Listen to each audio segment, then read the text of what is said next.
Hello everyone, we hope that you have been enjoying our course on the introduction to mud crab vertical farming. In the previous lecture, we have shown you how solid removal, mainly suspended solids, can be removed using drum filtration or media filtration. In this lecture, we will be covering a specific part of solid removal using what we call as foam fractionation. To recap, suspended solids are solids that do not settle in the column under an hour. So these solids will remain as fine particles that travels out throughout the system. Drum filter and sand filter are usually able to remove the bulk of the suspended solids, but sometimes the suspended solids can be so fine that you require what we call a polishing method. And to polish the water, we utilize the foam fractionation method to polish out any fine particles. I will now show you the theory of operations of what we call foam fractionation. The protein skimmer is the equipment that is used to achieve foam fractionation.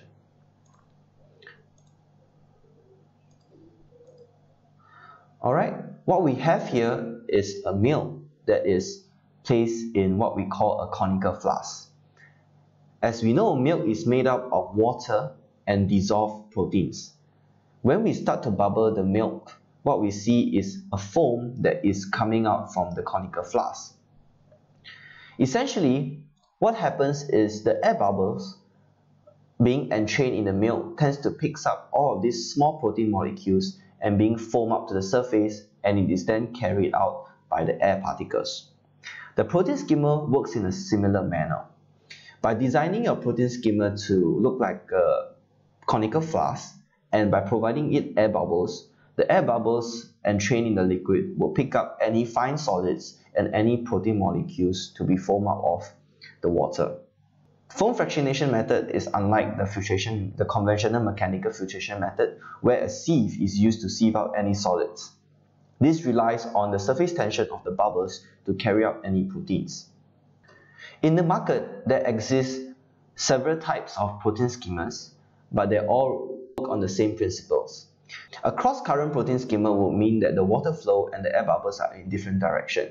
For example, in this case, water flows in through the top section and flows down and exits the protein skimmer at the bottom. However, air bubbles is being created at the bottom, and due to the density difference, air bubbles actually travels up, and on its way up to the neck, it picks up any fine particles and foams up air bubbles containing these particles. So these particles can be removed occasionally on a daily basis. So this is what we call a cross-current configuration. On the other hand, we have what we call a co-current protein skimmer, in which the air bubbles and the water are flowing in the same direction. So how do they achieve that? So usually pumps will carry the water that you are wanting to process, and it passes through what we call a venturi. A venturi is a device that sucks in air upon fluid velocity. So it has a small constriction over here, in which when water passes through, it creates a vacuum and sucks in air. What you get is a water and air mixture. So the water will tend to move up along with the air bubbles, where the air bubbles will continue picking up any fine solids and foaming them out into a cup. The processed water will then flow down and exit through the protein skimmer this way. So this is what we call a co-current configuration. Generally, a cross-current configuration would be more efficient, as the water is traveling in a different direction from the air. But to achieve this cross-current configuration, you would sometimes need to utilize what we call a secondary air pump to generate airflow inside the protein skimmer. On the other hand, a co-current configuration, which is usually less efficient, but on the other hand, it is cheaper, as you only need a venturi to generate the air bubbles along with a pump. So it is a trade-off between capital cost and efficiency, and it's up to you to decide which is the more optimum for you. So this is how a protein skimmer looks like. As you can see, it's quite tall. As a rule of thumb, as the protein skimmer is taller, it maximizes the contact time between the bubbles and the liquid. And having a larger diameter would also generally mean it's rated for a higher capacity. I will then now move on to some of the theory behind the protein skimmer. It is also possible to run your RAS systems without a protein schema, and it is commonly done in a freshwater condition. However, in seawater, your pH is generally higher and your air bubbles are much smaller, hence making foam fractionation more efficient in seawater. Note that every time you feed, especially if you are utilizing formulated feed, you will change the surface tension and the protein schema might not work as well as if you were working trash fish. Having a protein schema generally also reduces system cleaning requirement by reducing the growth of bacteria. Essentially, by removing excess protein and fine molecules, the bacteria will not have so much excess feed to feed on and reducing their growth. And since we know that biofiltration is an oxygen demand process, by reducing the amount of loading on the biofiltration, we can also increase the oxygen availability in a RAS system. It also ensures a cleaner water quality and improves UV transmission. And protein schemas require little maintenance and is generally a low operating cost item. So if you were in a freshwater condition, installing a protein schema might not make a lot of economical sense. But if you're running in a brackish water or seawater condition, protein schemas are actually very beneficial to your systems. Note that protein schemas or foam fractionation cannot substitute for your drum filter or sand filter. It can only be used as a supplement to the existing mechanical filtration techniques, as it remains as a polishing method to remove out any fine solids and big protein molecules. So what are the rules of thumb to design a foam fractionation column?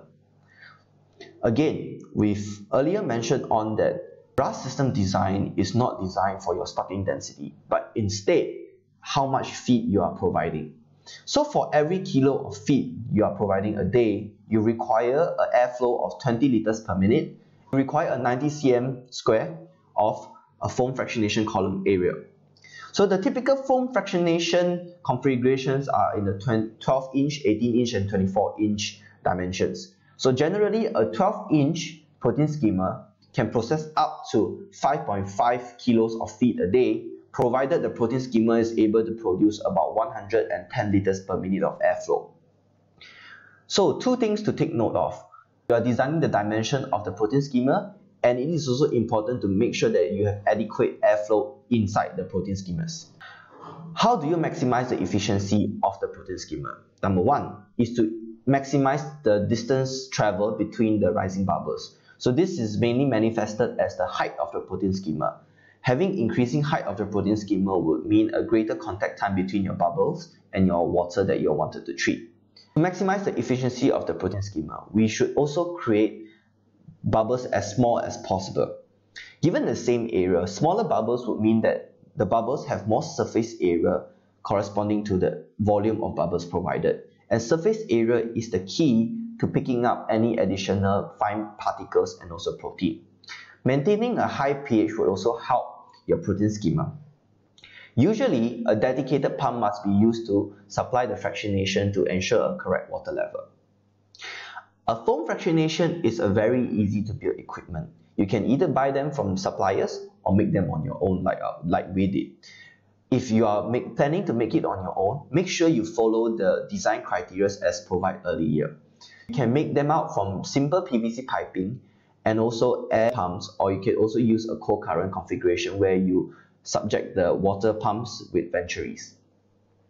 We previously did not run the plant with the protein schema, and we often find difficulties running the ammonia to 0 ppm every day.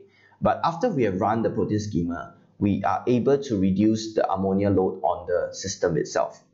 So I would say, given the cost, the relative small cost of building a protein schema, which can cost up to $300 to $200 US if you're doing it on your own, or if you were to purchase it off the shelf from suppliers, which can cost up to $1,000 to $2,000 US, the benefits of having a protein schema greatly outweigh the costs. So that's all for now. The next lecture we will be going into biofiltration, which is the core of any RAS systems.